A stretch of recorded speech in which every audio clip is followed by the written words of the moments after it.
नमस्कार। World news में आज इजरायल के प्रधानमंत्री बेंयामिन नेतन्याहू के अमेरिका दौरे के बाद ईरान और अमेरिका में बयानबाजी तेज होती नजर आ रही है।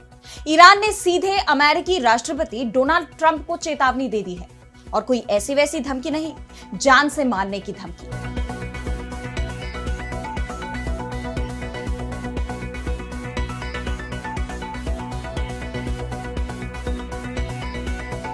ईरान के सर्वोच्च नेता आयतुल्लाह अली खामेनेई के करीबी ने साफ कहा कि ट्रंप अपने घर में भी सुरक्षित नहीं है। उनके इस बयान ने वैश्विक राजनीति में हड़कंप मचा दिया है।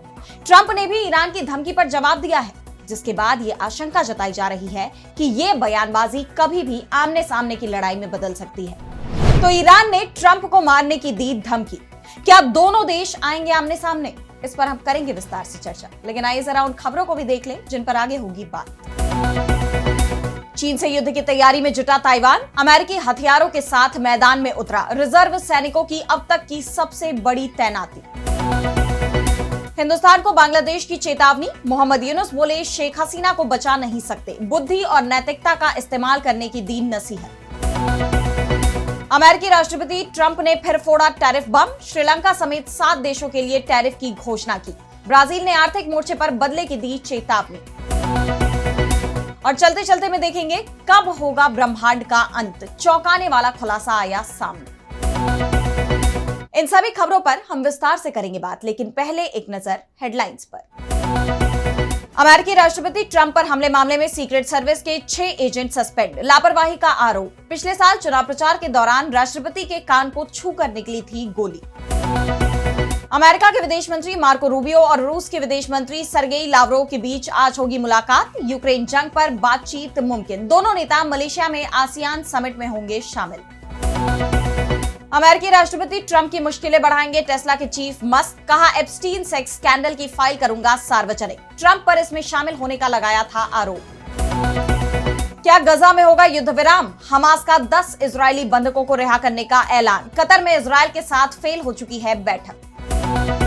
तो इजरायल खामेनेई की जान लेना चाहता है। इजरायल के रक्षा मंत्री इजराइल कार्ड्स तो खुलकर ये बोल रहे हैं कि हम ईरान के सुप्रीम लीडर खामेनेई को खत्म करना चाहते हैं। वो इसलिए जिंदा है क्योंकि हमें मौका नहीं मिला। जिस दिन मौका मिलेगा उस दिन खामेनेई को खत्म कर दिया जाएगा। तो दूसरी तरफ आयतुल्लाह अली खामेनेई के सलाहकार जवाद लारिजानी ने अमेरिकी राष्ट्रपति डोनाल्ड ट्रंप को ही जान से मारने की धमकी दे दी है। उन्होंने ईरानी टीवी पर राष्ट्रपति ट्रंप को धमकी देते हुए कहा कि अब वो फ्लोरिडा के अपने घर मारे लागो में भी सुरक्षित नहीं है। लारिजानी ने कहा कि ट्रंप ने कुछ ऐसे काम किए हैं कि अब वो फ्लोरिडा के अपने आवास मारे लागो में भी सुरक्षित नहीं है। वो अपने घर में सनबाथ भी नहीं ले सकते। जब वो पेट के बल धूप में लेटे होंगे तो एक छोटा सा ड्रोन आकर उन पर गिर सकता है। धूप में लेटे अमेरिकी राष्ट्रपति पर एक छोटे ड्रोन से हमला करना आसान होगा। लारिजानी के ऐलान को लेकर जब अमेरिकी मीडिया हाउस फॉक्स न्यूज की तरफ से ट्रंप से सवाल किया गया कि क्या आपको लगता है कि ये ईरान की धमकी है और आखिरी बार आप धूप सेकने कब गए थे, इस पर ट्रंप ने कहा कि काफी समय हो गया, मुझे नहीं पता, शायद मैं 7 साल का था। मुझे धूप सेकने में दिलचस्पी नहीं है, लेकिन मुझे लगता है कि ये एक धमकी है। मुझे यकीन नहीं है कि ये वाकई में खतरनाक हो सकता है, लेकिन शायद ऐसा है।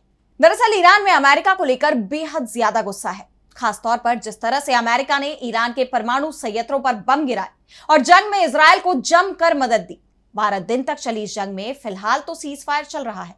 ये बात हम इसलिए कह रहे हैं क्योंकि सीज फायर के बाद इजरायल और ईरान दोनों ही जंग की तैयारी में जुटे हुए हैं। नेतन्याहू ने तो जंग जल्दी शुरू होने के संकेत भी दे दिए हैं। नेतन्याहू ने ट्रंप से कहा भी कि यह सही समय है जब ईरान पर हमला किया जाए, लेकिन ईरान ने भी साफ कर दिया है कि वो भी पूरी तरह से तैयार है। हिंदुस्तान में ईरान के राजदूत इराज इलाही ने बताया है कि ईरान ने कभी भी इजरायल से युद्ध विराम का अनुरोध नहीं किया था। सीजफायर के बावजूद ईरान पूरी तरह से सतर्क है और किसी भी हालात से निपटने के लिए तैयार है। उन्होंने कहा कि इजरायल आसानी से किसी भी युद्ध विराम को तोड़ता रहा है। सभी ने देखा होगा कि इजरायल ने गजा और लेबनान में कई बार युद्ध विराम तोड़ा है। वो किसी भी युद्ध विराम के प्रति विश्वसनीय और वफादार नहीं है। इसलिए हम सतर्क हैं और हम किसी भी स्थिति के लिए तैयार हैं। साफ है, ईरान सीजफायर बरकरार रखने को तैयार है, लेकिन उसे इजरायल पर भरोसा नहीं है। ईरान की तरफ से यह भी दावा किया गया है कि 12 दिन की जंग में दुनिया ने देखा कि ईरान सीजफायर के लिए किसी के पास नहीं गया था। हम युद्ध जारी रखने और अपनी रक्षा करने के लिए तैयार थे, लेकिन इजराइल थक गया था। वो जंग जारी नहीं कर सकता था, इसलिए उसकी तरफ से सीजफायर किया गया। जब यहूदी देश ने अपनी आक्रामकता रोक दी तो ईरान ने भी अपनी जवाबी कार्रवाई रोक दी। और अब बढ़ते हैं अगली खबर की तरफ, जहां हम बात करेंगे चीन और ताइवान के बीच बढ़ते तनाव की। तो चीन ताइवान को अपना हिस्सा मानता है और कई रिपोर्ट्स में दावा किया गया कि 2027 से पहले चीन ताइवान पर हमला कर सकता है। इसे लेकर ताइवान ने भी जंग की तैयारी अब तेज कर दी है। ताइवान ने सबसे बड़े युद्धाभ्यास की शुरुआत कर दी है। 10 दिनों के इस युद्धाभ्यास में ताइवान ने 31 लड़ाकू विमानों के साथ 7 युद्धपोत उतार दिए हैं। उसने नियमित सेना के अलावा 22,000 रिजर्व्ड सैनिकों को भी जंगी तैयारियों में जुटने का हुक्म दिया है। दरअसल ताइवान को घेरने में जुटा चीन पड़ोसी मुल्कों पर दबाव डाल रहा है कि वो ताइवान से नाता तोड़ ले और जंग की नौबत आती है तो उससे दूर ही रहे। ताइवान इस युद्धाभ्यास में अमेरिका की घातक हिमार्स मिसाइल सिस्टम का इस्तेमाल कर रहा है, जिसमें एक वक्त में 6 रॉकेट के साथ सतह से सतह तक मार करने वाली मिसाइलें दागी जा सकती हैं। उसने अमेरिका से मिले अब्राम टैंक भी युद्धाभ्यास में उतारे हैं और साथ ही मानव रहित ड्रोन का इस्तेमाल भी वो करेगा। अमेरिका ताइवान को हथियारों का सबसे बड़ा सप्लायर है, हालांकि उससे कूटनीतिक रिश्ते नहीं हैं। इस बार के युद्धाभ्यास में ताइवान अपने रिजर्व सैनिकों यानी नागरिकों को ट्रेनिंग देनी शुरू कर चुका है। इन नागरिकों को हथियारों को असेंबल करना, चलाना, निशाना साधना और युद्ध के दौरान बचकर छिपकर दुश्मन पर अटैक की ट्रेनिंग दी जा रही है। ताइवान के रक्षा मंत्री वेलिंगटन क्रू ने हाल ही में कहा था कि यह अभ्यास अंतरराष्ट्रीय समुदाय को बताएगा कि हम अपनी रक्षा के लिए दृढ़ हैं और चीन को संदेश देंगे कि देश की सेना में स्वतंत्र और लोकतांत्रिक जीवन की रक्षा करने का विश्वास और क्षमता है। दूसरी तरफ चीन ने भी साफ कर दिया है कि ताइवान का विलय होकर ही रहेगा। चीनी रक्षा मंत्रालय ने ताइवान को चेताया है कि वो चाहे जैसे भी हथियारों का इस्तेमाल कर ले, लेकिन चीनी सेना से पार नहीं पा सकते और ताइवान का चीन के मुख्य भूभाग में विलय तय है। युद्धाभ्यास के बीच चीन के फाइटर जेट और जहाजों ने ताइवानी फौज को भड़काने की कोशिश भी की। आपको बता दें कि चीन के तट से ताइवान महज 160 किलोमीटर दूर है। चीन ताइवान पर हमला कर उसका विलय तो करना चाहता है, लेकिन उसे डर यह भी लगा रहता है कि अगर पश्चिम के देश खुलकर ताइवान की मदद करने लगे तो वो फंस सकता है। और अब अगली खबर में बात होगी शेख हसीना को लेकर हिंदुस्तान को यूनुस सरकार की चेतावनी की। तो 5 अगस्त 2024 को बांग्लादेश में तख्ता पलट हुआ था और तब से ही वहां की तत्कालीन प्रधानमंत्री शेख हसीना हिंदुस्तान में शरण लिए हुए हैं। छात्रों के आंदोलन ने भले ही उन्हें देश छोड़ने पर मजबूर कर दिया हो, लेकिन सियासी गलियारों में उनका नाम आज भी गूंजता है।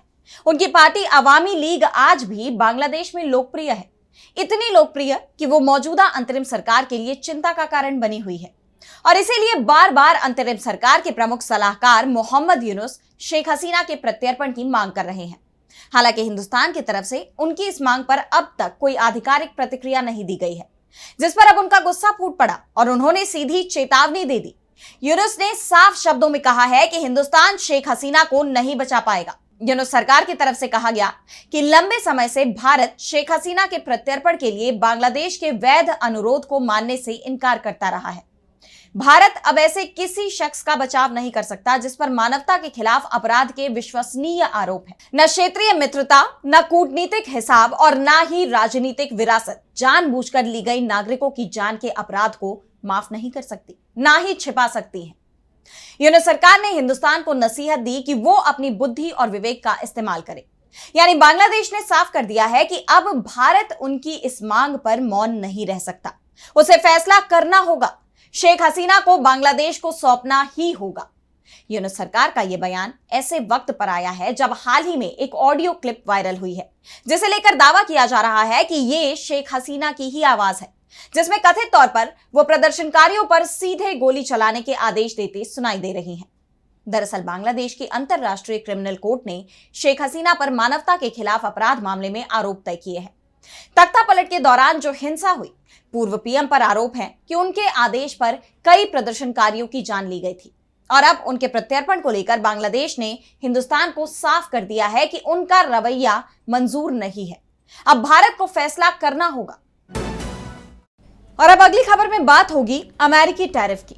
तो अमेरिका के राष्ट्रपति डोनाल्ड ट्रंप एक बार फिर टैरिफ वॉर छेड़ते नजर आ रहे हैं। एक बार फिर उन्होंने कई देशों पर टैरिफ बढ़ाने का ऐलान कर दिया है। उनकी टैरिफ की सूची में नए देश भी जुड़ गए हैं, जिसे लेकर दुनिया में उथल पुथल मच गई है। ब्राजील जैसे देश अमेरिका को आंख दिखाने लगे हैं। जी हां, ब्राजील के राष्ट्रपति लूला डा सिल्वा ने अमेरिका को आर्थिक प्रतिकार यानी रेसिप्रोकल एक्शन की चेतावनी दे दी है। राष्ट्रपति सिल्वा ने साफ कहा कि अगर अमेरिका ने ब्राजील पर एक तरफा तरीके से आयात शुल्क बढ़ाया तो ब्राजील भी उसके जवाब में कदम उठाएगा। दरअसल राष्ट्रपति ट्रंप ने ब्रिक्स देशों पर और उनकी नीतियों का समर्थन करने वाले देशों पर 10% एक्स्ट्रा टैरिफ लगाने की घोषणा की थी, जिस पर ब्राजील के राष्ट्रपति की तीखी प्रतिक्रिया आई थी। उन्होंने कहा कि दुनिया को अब शहंशाह की जरूरत नहीं है, जिसके बाद ट्रंप ने ब्राजील से आने वाले उत्पादों पर 50% का भारी टैरिफ लगाने की घोषणा की। और वो यही नहीं रुके, उन्होंने आगे ये भी कहा कि वॉशिंगटन ब्राजील की व्यापार नीतियों की जांच शुरू करेगा। ट्रंप ने यह भी कहा कि यह फैसला ब्राजील में पूर्व राष्ट्रपति जायर बोल्सोनारो के साथ हो रहे बर्ताव को देखते हुए लिया गया है। आपको बता दें कि बोल्सोनारो इस समय तख्ता पलट की साजिश रचने के आरोप में मुकदमे का सामना कर रहे हैं, लेकिन ट्रंप के इस ऐलान ने ब्राजील को भड़का दिया, जिसके बाद सवाल ये उठ रहे हैं कि क्या चीन की ही तरह अब ब्राजील भी अमेरिका के साथ टैरिफ वॉर छेड़ने वाला है। लेकिन अगर ऐसा हुआ तो इस बार अमेरिका के खिलाफ केवल ब्राजील अकेला खड़ा नहीं होगा, कई और देश भी अमेरिका के खिलाफ मोर्चा खोल सकते हैं, क्योंकि ट्रंप की टैरिफ की सूची बढ़ रही है। अब उन्होंने 1 अगस्त से 7 और देशों पर टैरिफ लगाने का ऐलान किया है। 7 देशों की इस नई सूची में अब श्रीलंका, इराक, अल्जीरिया और लीबिया से आने वाले सामान पर 30% टैरिफ लगाएगा, जबकि मोल्दोवा और ब्रुनोई पर 25% और फिलीपींस पर 20% टैरिफ लगाएगा। एक दिन पहले ही अमेरिकी राष्ट्रपति ने साउथ कोरिया और जापान सहित 14 देशों पर टैरिफ लागू किया था। इन हालात में पूरी दुनिया में तनाव की स्थिति बनी हुई है। और अब चलते चलते में बात करेंगे ब्रह्मांड के अंत के बारे में। तो क्या आपने कभी सोचा है कि हमारे विशाल ब्रह्मांड का अंत कैसा होगा? वैज्ञानिकों ने एक ऐसी कहानी उजागर की है जो रोमांचक होने के साथ साथ थोड़ी डरावनी भी है। अमेरिका के कॉर्नेल विश्वविद्यालय और चीन के शंघाई जियाओ टोंग विश्वविद्यालय के भौतिकविदों ने ब्रह्मांड की उम्र 3330 करोड़ साल बताई है। इसमें से 1380 करोड़ साल तो हम गुजार चुके हैं, यानी अब सिर्फ 2000 करोड़ साल ही बाकी है। लेकिन ये कहानी इतनी सरल नहीं है। वैज्ञानिकों का कहना है कि हमारा ब्रह्मांड जो आज इन्फिनिटी यानी अनंत की ओर फैल रहा है, एक दिन ये रुक जाएगा। अगले 700 करोड़ साल तक ये 69% और फैलेगा, जैसे कोई रबर बैंड अपनी सीमा तक खींचता है, और फिर धीरे धीरे ये सिकुड़ना शुरू कर देगा। ये सिकुड़न 1300 करोड़ साल तक चलेगी और अंत में ब्रह्मांड एक छोटे से बिंदु में समाप्त जाएगा। इसे वैज्ञानिक बिग क्रंच कहते हैं, बिग बैंग का उल्टा, मानो ब्रह्मांड अपनी शुरुआत की ओर लौट रहा हो। यह खोज डार्क एनर्जी सर्वे और डार्क एनर्जी स्पेक्ट्रोस्कोपिक इंस्ट्रूमेंट के डेटा पर आधारित है। डार्क एनर्जी, जो ब्रह्मांड का 70% हिस्सा है, इस फैलाव की एक रहस्यमयी चालक है। लेकिन वैज्ञानिकों को शक है कि यह शक्ति स्थिर नहीं बल्कि बदलती रहती है। हालांकि यह कहानी अभी पूरी तरह से सच नहीं मानी जा सकती, क्योंकि कुछ वैज्ञानिक मानते हैं कि ब्रह्मांड हमेशा फैलता रहेगा। अब सच्चाई क्या है, यह जानने के लिए और शोध की जरूरत है। लेकिन एक बात तो पक्की है कि 2000 करोड़ साल बाद न पृथ्वी बचेगी न सूर्य। पृथ्वी पर जीवन ज्यादा से ज्यादा 60 करोड़ साल तक टिकेगा और हमारी आकाशगंगा शायद एंड्रोमेडा के साथ मिल जाएगी। तो क्या यह ब्रह्मांड की अंतिम सैर है या कोई नया अध्याय शुरू होगा? इसका जवाब आने वाले समय में पता चलेगा। फिलहाल वर्ल्ड न्यूज में आज इतना ही। देश दुनिया की तमाम बड़ी खबरों के लिए देखते रहिए डीवी लाइव और मुझे दीजिए इजाजत। नमस्कार।